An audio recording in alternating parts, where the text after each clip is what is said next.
এত দামি মাছ আসলে খাওয়াই হয় না। আসসালামু আলাইকুম, কেমন আছেন সবাই? কদিন ধরে বেশ বৃষ্টি হচ্ছে। আজ সকালেও ঝুম বৃষ্টি শুরু হয়েছে। আমি এখানে মাছ ডাল টেলে নিচ্ছি, আর এখানে মুগ ডালও টেলে মসুর ডালের সঙ্গে ভিজিয়ে নিয়েছি। আর বৃষ্টি দেখলে তো হচ্ছে খিচুড়ি খাইতে মন চায়, আর বিশেষ করে আমার বড় বাবা এটা খিচুড়ি খুব পছন্দ করে বৃষ্টির দিনে। আর ঝুম বৃষ্টি হচ্ছে বাহিরে, তো আমি মিক্স ডাল, চিকেন দিয়ে ভাতের চাল দিয়ে হচ্ছে খিচুড়ি রান্না করছি সকালের নাস্তার জন্য। আর খিচুড়িটা রান্না হয়ে গেছে, আর গরম গরম পরিবেশন করছি। সবাই বসে একসঙ্গে খিচুড়িটা খেয়ে নেব সকালের নাস্তায়। আজকের খিচুড়িটা ঝরঝরে করে রান্না করছি। আমি বাজারে আসছি বড় একটা ইলিশ মাছ কিনবো বলে। তো অনেক দিন যাবতই বলছিলাম হাজবেন্ডকে একটা বড় ইলিশ কিনবো করে, আর কেনা হচ্ছে না। দু একদিন বাজারে গিয়ে ঘুরেও আসছি। কখনো দামের জন্য ঘুরে চলে আসছি, আবার কখনো ঘুরে আসছি বড়টা যখন গেছি টাকা নিয়ে যা দেখি যে বড়টা নাই।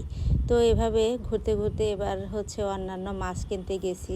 তখন আবার ভাবলাম যাই ইলিশের খোঁজ নিয়ে দেখি বড় ইলিশটা পাওয়া যায় কিনা। তারপর হচ্ছে ওই দিন আবার আমি বিকাশে বাজারে যাওয়ার আগে টাকা ভরে বাজারে গেছিলাম। তো 3টা সাইজের ইলিশ ছিল, একটা ছিল 1 কেজির উপরে, আর একটা 1 কেজি, আর বাকিগুলো হচ্ছে অনেক ছোট। তো ছোটগুলোর দাম আমি জিজ্ঞেস করিনি, আর বড়গুলোর দাম জিজ্ঞেস করেছি। একটা 2800 টাকা, আর আমি যেটা কিনছি এটা হচ্ছে 3000 টাকা কেজি। ওই দিন আমি আরও অনেক মাছ কিনেছিলাম, ওগুলাও আমি আপনাদের সঙ্গে শেয়ার করে নিব।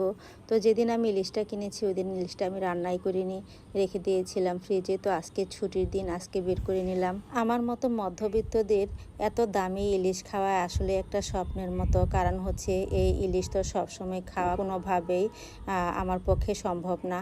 কারণ হচ্ছে অনেক দাম। একটা ইলিশই যদি 4000 টাকা হয়, সারা মাস আমি কিভাবে চলবো?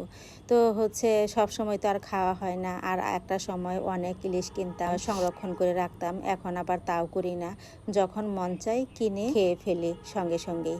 আর হচ্ছে মাছটাও অনেক বড় ছিল, 1 কেজি 310 গ্রাম ছিল। মাশাল্লাহ, মাছের সাইজটা কিন্তু অনেক সুন্দর। আর মাছ কিনতে গেলে ইলিশ মাছ বিশেষ করে বড়গুলাই দেখলেই কিন্তু চোখে পড়ে, কিন্তু বড়গুলো আসলে দামের কারণে খাওয়াই হয় না খুব একটা। অনেক দাম, 3000 টাকা কেজি একটা মাছ। আর এই মাছটার দাম পড়ছে হচ্ছে 3900 টাকা, তো প্রায় 4000ই। বাজার থেকে মাছটা কেটে নিয়ে আসিনি, কারণ আমারই খুব ইচ্ছে হয়েছিল যে আমি নিজেই কাটবো, আর আমার মাছ কাটতে ভালো লাগে। আমি আমার হেল্পিং হ্যান্ডকে দিয়েও খুব বেশি একটা মাছ কাটাই না। বড় মাছগুলো আমি বাজার থেকেই কেটে নিয়ে আসি, আর আমার পছন্দের মাছগুলো আমি নিজেই কাটার চেষ্টা করি। আর দেখা যায় যে সবার মাছ কাটা কিন্তু এক না, আর অনেক সময় দেখা যায় আমার পছন্দ হয় না, এজন্য নিজেই কাটি। মাছটা কেটে কুটে আবার ধুয়েও নিয়েছি। এত বড় একটা ইলিশ, ডিম কিন্তু ওই হিসেবে ছোটই হয়েছে, আর ছোট ডিমই কিন্তু খেতে ভালো লাগে। আর মাছটা ধোয়ার সময় একটু তেলও বের হয়েছিল। তো এই যে আমি মাছটা না মেরিনেট করে রাখছি, রান্না করব। আজকে রান্না করব কি তাও আমি আপনাদের সঙ্গে শেয়ার করে নিচ্ছি। এখন নিশ্চয়ই বুঝতে পারছেন কি রান্না করব। আমি চিনি গুঁড়া চাল দিয়ে হচ্ছে ইলিশ দিয়ে ইলিশ পোলাও রান্না করব। আর স্ট্যান্ডার্ড সাইজ করে মাছটা আমি কেটে নিয়েছি। এখন আবার একটু নেড়ে দেখছি কতটা পারফেক্ট হয়েছে। তো ভয়ও লাগছে কিছুটা, ভেতরে ভেতরে মাছ আবার ভেঙে যায় কিনা। তো মাশাল্লাহ, রান্নাটা অনেক সুন্দর হয়েছে। আর হচ্ছে পোলাওটা একদম ঝরঝরে হয়েছে, আর মাছও ভাঙেনি একটাও।